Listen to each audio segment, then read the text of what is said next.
All summer long, Honolulu police will keep up their enhanced enforcement of drunken driving laws. But officers have seen a troubling trend over the past 3 years with those arrested for driving under the influence. KITV4's Paul Drews had details of the problem. Paul? Is it the number of the arrests? Well, no, those numbers of DUIs have held steady. It's the number of people arrested with nearly twice the legal limit for alcohol or higher, what is known as highly intoxicated drivers. More and more of these drunks are getting behind the wheel, and that's turning into a deadly combination. Every year, thousands get behind the wheel after drinking too much, but increasingly more people are hitting the roads highly intoxicated.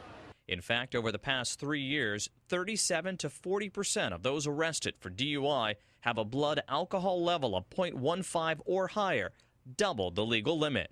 That means at any given time, 4 out of 10 cars, somebody out there might be highly intoxicated driving on the street.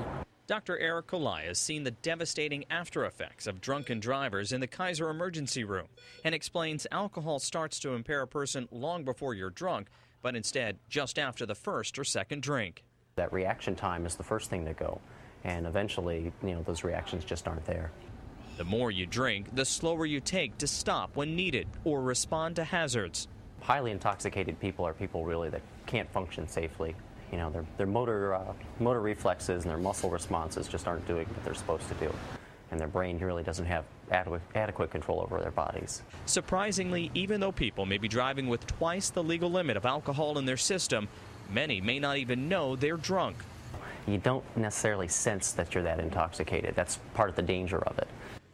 Along with the deadly dangers of driving doubly drunk, those getting behind the wheel could also face double the penalties of a regular DUI arrest.